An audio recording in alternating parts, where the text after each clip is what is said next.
Iran और America के बीच जो तनाव चल रहा है, उसमें एक बहुत ही जबरदस्त, एक नाटकीय मोड़ आया है। कुछ हफ्ते पहले जो राष्ट्रपति ईरान से बिना शर्त सरेंडर की मांग कर रहे थे, आज वही एक शांति समझौते के लिए बेताब नजर आ रहे हैं। आइए इस पूरे मामले की तह तक चलते हैं। बात है 6 मार्च की। राष्ट्रपति ट्रंप का जो रुख था वो बहुत ही ज्यादा आक्रामक था। उन्होंने साफ साफ कह दिया था कि बातचीत की कोई गुंजाइश ही नहीं है, सिर्फ एक ही रास्ता है, ईरान का बिना शर्त सरेंडर। ये बयान उनकी शुरुआती सोच को एकदम साफ दिखाता है। और बस यहीं से कहानी दिलचस्प हो जाती है। जो राष्ट्रपति बिना शर्त सरेंडर की बात कर रहे थे, वही अब किसी भी कीमत पर एक डील करना चाहते हैं। तो सवाल ये है कि इन 8 हफ्तों में आखिर ऐसा क्या हो गया कि अमेरिका के पास ईरान की शर्तें मानने के अलावा कोई और रास्ता ही नहीं बचा।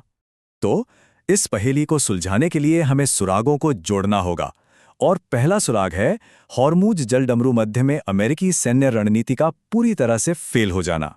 तो देखिए, ट्रंप का बड़ा दाव क्या था। उनका प्लान था कि अगर ईरान हॉर्मुज को ब्लॉक करने की कोशिश कर रहा है तो अमेरिका उसे डबल ब्लॉक कर देगा। मतलब ईरान को इस रास्ते से होने वाली सारी कमाई को रोकना और उन सभी जहाज़ों को रोकना जिन्हें ईरान पैसे लेकर जाने दे रहा था। तो ये दाव काम आया? जी नहीं, बुरी तरह फेल हो गया। कितना फेल हुआ? स्वतंत्र ट्रैकर्स के मुताबिक नाकाबंदी शुरू होने के बाद से ईरान से जुड़े कम से कम 34 टैंकर अमेरिकी नौसेना को चकमा देकर निकल चुके हैं। तो सवाल उठता है कि आखिर ईरान ये कर कैसे रहा है। मतलब इतनी बड़ी अमेरिकी नौसेना को चकमा देना कोई आसान बात तो है नहीं। रिपोर्ट्स के मुताबिक ये टैंकर रात के घने अंधेरे में अपने ट्रांसपॉन्डर्स बंद कर देते हैं और अमेरिकी नौसेना की नाक के ठीक नीचे से निकल जाते हैं। कुछ जहाज तो पाकिस्तान और भारत की तटरेखा के इतने करीब से गुजरते हैं कि वो अंतर्राष्ट्रीय जल क्षेत्र में आते ही नहीं जहां अमेरिका कोई एक्शन ले सके। ये तो हुई पहली बात। अब आते हैं दूसरे सुराग पर, जो ये दिखाता है कि ये नाकामी कैसे अमेरिकी प्रशासन के अंदर ही एक बड़ी उथल-पुथल मचा रही है। इसी हफ्ते अमेरिकी नौसेना के सचिव जॉन फिलिन को उनके पद से हटा दिया गया। अब ऑफिशियली तो ये कहा गया कि नए युद्धपोत बनाने को लेकर ट्रंप से उनकी बन नहीं रही थी। लेकिन सोचने वाली बात यह है कि क्या वजह सिर्फ एक नया युद्धपोत थी, या फिर हुर्मुज में जो नाकामी हाथ लग रही थी वो असली वजह थी। और ये कोई अकेली घटना नहीं है।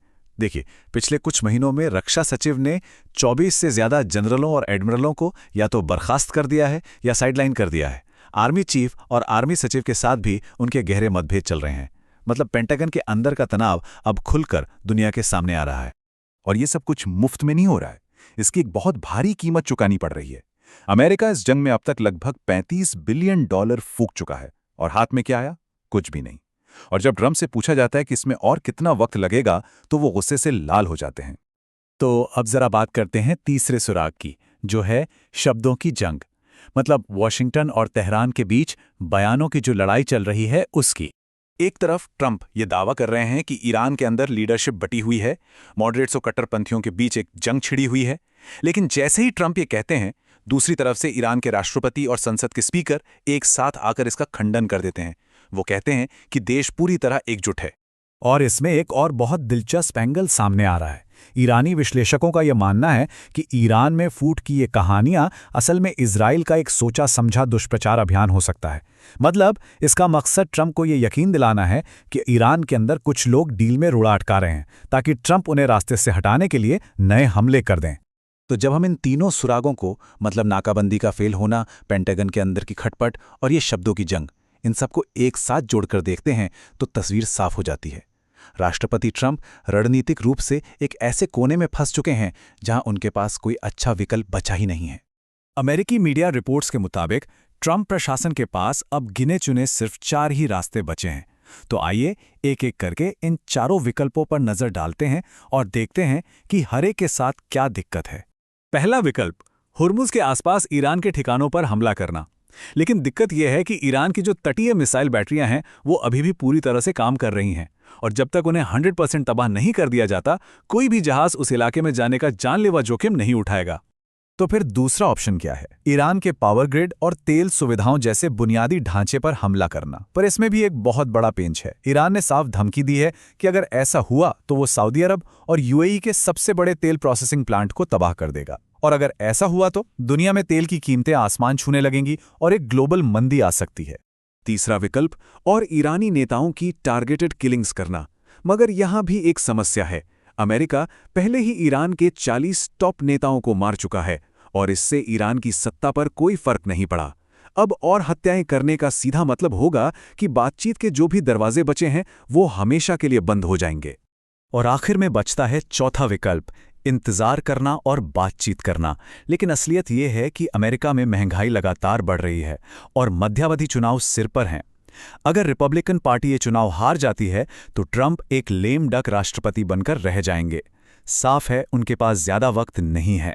तो ये सब हमें आज की स्थिति पर ले आता है, एक ऐसा गतिरोध जहां दांव बहुत ऊंचे लगे हुए हैं और समय एक बहुत ही अहम भूमिका निभा रहा है। और देखिए, इस शतरंज की बिसात पर समय जो है वो ईरान के साथ है, ट्रंप के साथ नहीं। ईरान को पता है कि वो दबाव झेल सकता है, लेकिन ट्रंप के पास मध्यावधि चुनावों की वजह से वक्त की बहुत कमी है। उनके राजनीतिक अस्तित्व के लिए एक डील करना बेहद जरूरी हो गया है। इसलिए जैसे जैसे वक्त बीत रहा है, ईरान का पलड़ा और भारी होता जा रहा है। और इसका असर ईरान की मांगों में साफ साफ नजर आ रहा है। पहले उन्होंने लेबनान में सीज फायर की मांग की, जो मान ली गई। अब वो हॉर्मुज से पूरी नाकाबंदी हटाने की मांग कर रहे हैं और उन्होंने ये भी साफ कर दिया है कि वो अपने परमाणु कार्यक्रम पर किसी भी तरह का कोई समझौता नहीं करेंगे। तो आखिर में सवाल यही आकर रुक जाता है। एक तरफ ट्रंप का अपना अहंकार है जो उन्हें पीछे हटने नहीं देगा, और दूसरी तरफ चुनाव की टिक टिक करती घड़ी। इस दोराहे पर फंसे ट्रंप का अगला और शायद आखिरी दांव क्या होगा? क्या वो एक बड़ा हमला करके खुद को विजेता घोषित करेंगे या फिर कोई और रास्ता निकालेंगे? ये एक ऐसा सवाल है जिसका जवाब हमें आने वाले दिनों में ही मिलेगा।